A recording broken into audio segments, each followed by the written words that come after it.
Je l'évoquais tantôt dans les titres, Maître Koto Traoré est reçu dans l'émission Invité de la semaine. Des sujets d'actualité ont été évoqués au cours de cet entretien, mais il revient ici sur cette polémique suscitée par l'attribution de logements sociaux au Mali. Suivez. Ce qu'on attend du gouvernement, c'est d'aller plus loin.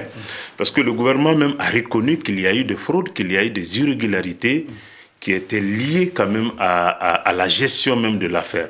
Parce qu'il faut rappeler que ce qui est inquiétant, qui doit vraiment cesser immédiatement et que ça ne doit pas se faire avec surtout le gouvernement actuel, ça c'est le clientélisme politique au cœur de l'action publique.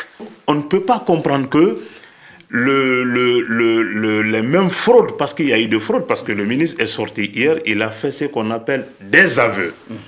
Il a quand même parlé souvent de notifications qui sont de fausses notifications qui avaient été quand même délivrées par de tutelle. De tutelle, tout à fait. C'est quand même un service de l'État qui a délivré, c'est-à-dire ces fausses notifications qui sont là. Si ces faits-là sont avant même l'attribution. Avant même l'attribution.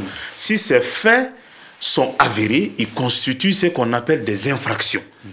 D'abord, c'est du faux et usage du faux. Ça peut aller plus loin. C'est des gens qui peuvent être poursuivis. Ces gens qui peuvent être poursuivis. Ils sont identifiables. Ils sont identifiables parce que ceux qui ont délivré des notifications, le ministre a très bien indiqué les services concernés.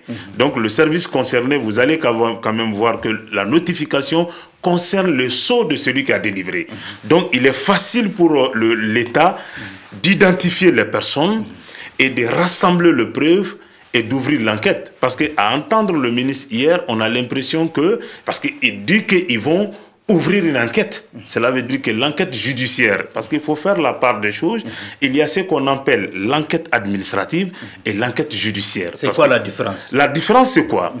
Lorsqu'il y a eu de fraude, il revient d'abord au ministre de l'Habitat et de l'Urbanisme, qui est le département de tutelle, d'ouvrir une enquête pour situer les responsabilités. Il y a une commission est composée de personnes et la règle d'attribution est bien définie. Maintenant, qu'est-ce qui n'a pas marché? Qui a fait quoi? Qui a fait quoi? Donc, l'administration rassemble, il situe, il amène ces éléments, il saisit la justice, il remet ces éléments à la justice qui va en ce moment ouvrir une enquête qu'on appelle l'enquête judiciaire. Et il va apprécier les faits à l'aune également de la loi pénale.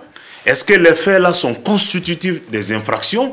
En ce moment, si tel est le cas, le juge, la justice va poursuivre les auteurs quand même de ces actes